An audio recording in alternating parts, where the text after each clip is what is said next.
अस्सलाम वालेकुम। आज की वीडियो के अंदर हम कंपेयर करेंगे मीज़ान बैंक के म्यूचुअल फंड्स और गोल्ड के रिटर्न्स और देखते हैं कि पिछले 10 साल में ज़्यादा रिटर्न्स किसने दिए हैं।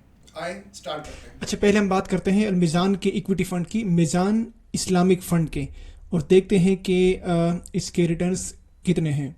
अगर हम इसका मार्केट कैप देखें तो इसका मार्केट कैप है 61 बिलियन और इसकी जो रिटर्न मैनेजमेंट फ़ीस है इसकी वो है 3%। अब हम देखते हैं कि इसके पिछले 10 साल के रिटर्न्स हैं क्या। यहाँ से अगर आप देखें 2016 से लेकर 2025 तक, इसके 10 साल यहाँ तक बनते हैं, तो इसके जो हर साल के अलग अलग रिटर्न्स यहाँ पे गिवन है। जैसे 2016 के अंदर 17% था, फिर 2017 के अंदर 22% था, 2018 के अंदर -17% था, फिर 2019 के अंदर -24% था। इसी तरह करते करते यहाँ पे 2025 के अंदर 59% था। अब हम देखते हैं, यहाँ से हम डेटा उठाएंगे और हम देखते हैं कि इसका एक्चुअल में जो कंपाउंड एनुअल ग्रोथ रिटर्न्स बनते हैं वो कितने बनते हैं। अच्छा, ये अगर आप देखें यहाँ पे रिटर्न्स जो वहाँ पे शो कर रहे थे 17%, 22%, -17, -24, तो वो यहाँ पे सारे रिटर्न्स हमने लेके, तो इसका हमने इक्वेशन के थ्रू हमने इसका कंपाउंड एनुअल ग्रोथ रिटर्न निकाले हैं जो कि बनते हैं 11.6% CAGR, और जो इसके एवरेज रिटर्न्स बनते हैं वो बनते हैं 15.5 यानी 15% अराउंड। तो एक्चुअली ये बहुत बड़ा डिफरेंस है एवरेज रिटर्न्स के अंदर और कंपाउंड एनुअल ग्रोथ रिटर्न के अंदर। इन दोनों के दरमियान फ़र्क क्या है ये मैं आपको बताऊंगा, लेकिन ये चीज़ आपको समझना बहुत ज़रूरी है कि इन दोनों के अंदर फ़र्क क्या होता है। अगर आप 2016 के अंदर 1 लाख रुपए इन्वेस्ट करते मीज़ान इस्लामिक फ़ंड के अंदर, तो 11.6 एनुअल रिटर्न्स के हिसाब से आपके पास बनते 3 लाख रुपए। अच्छा, अब हम देखते हैं कमोडिटी फंड्स के अंदर मीज़ान गोल्ड फंड। गोल्ड फंड का जो मार्केट कैप है वो है 7.7 बिलियन और जो इसकी मैनेजमेंट फ़ीस है वो है 1.5%। अब हम देखते हैं कि जो इसके पिछले 10 साल के रिटर्न्स हैं 16 से लेकर 2025 तक, वो यहाँ से हम डेटा उठाएंगे और हम फिर कंपेयर करेंगे कि इसकी जो कंपाउंड एनुअल ग्रोथ रिटर्न्स है वो कितने बनते हैं। अच्छा, ये है मीज़ान गोल्ड फंड का डेटा। वो सारे जो 10 साल के रिटर्न्स थे वो यहाँ पे हमने डाले और इससे हमने निकाला कंपाउंड एनुअल ग्रोथ रिटर्न्स, जो कि यानी अगर आप 1 लाख इन्वेस्ट करते तो 18.09 रिटर्न्स के हिसाब से आपके पास 5,27,000 रुपये बनते अराउंड, और जो इसके एवरेज रिटर्न है वो है 19%, 19.4%। तो ये था मीज़ान गोल्ड फंड के रिटर्न्स।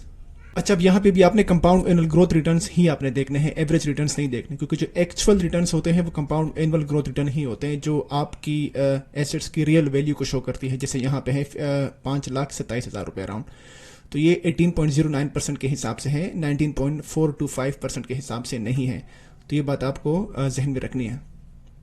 अब हम बात करेंगे फिजिकल गोल्ड की, यानी अगर आप फिजिकल गोल्ड बाई करते 1 तोला 2016 के अंदर 50,000 रुपये का था अराउंड, यानी 2016 के स्टार्ट के अंदर 43,000 का था और 2016 के एंड के अंदर अराउंड 54,000 का था। तो हमने एक एवरेज वैल्यू ली है 50,000 और जो आज की वैल्यू है वो है 4,58,000 अराउंड, और जो इसके हिसाब से जो 10 साल का इसके कंपाउंड एनुअल ग्रोथ रिटर्न्स बनते हैं वो बनते हैं 24.79।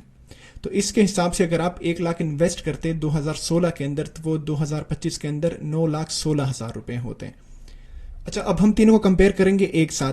जो मीज़ान म्यूचुअल फंड का इक्विटी फंड है, जो सबसे बड़ा फंड है मीज़ान इस्लामिक फंड, और उसका मीज़ान गोल्ड फंड दूसरी तरफ जो कि कमोडिटी फंड है, और फिर तीसरा फिजिकल गोल्ड है। यानी अगर आप 2016 के अंदर आप तीनों में 1-1 लाख रुपए इन्वेस्ट करते तो 2025 में मीज़ान इस्लामिक फंड के हिसाब से 11.6% ईयरली रिटर्न्स के हिसाब से आपके पास 3 लाख बनते, और मीज़ान गोल्ड फंड के 5,27,000 बनते, और फिजिकल गोल्ड आपके 9,16,000 बनते हैं। इन तीनों के हिसाब से जो फिजिकल गोल्ड है उसने मीज़ान इस्लामिक फंड को और मीज़ान गोल्ड फंड को, दोनों फंड्स को बीट किया है। अब आप सोच रहे होंगे कि मीज़ान गोल्ड फंड और फिजिकल गोल्ड में इतना डिफरेंस क्यों है। उसकी वजह यह है कि जो मीज़ान ग्रुप वाले हैं वो ईयरली आपकी फीस, मैनेजमेंट फ़ीस काटते रहते हैं, जिसके 10 साल में, यानी अगर हर साल वो आपका 1.5% फीस काटते हैं तो फिर 10 साल के अंदर इसका इतना बड़ा डिफरेंस बन जाता है।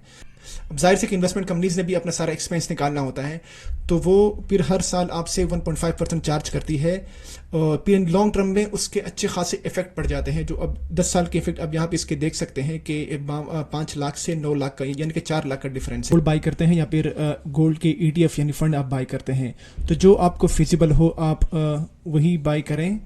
अगर आपने ये देखना है कि इजी टू ट्रेड हो तो फिर आपने गोल्ड फंड बाई करने हैं। अगर आपको लगता है नहीं मुझे ट्रेड नहीं करना, मुझे लॉन्ग टर्म के लिए रखना है, तो फिर आपने फिजिकल गोल्ड ही बाई करना है।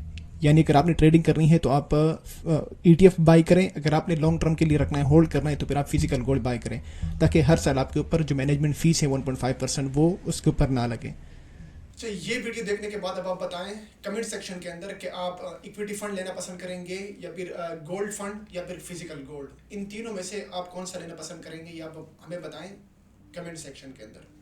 Thank you.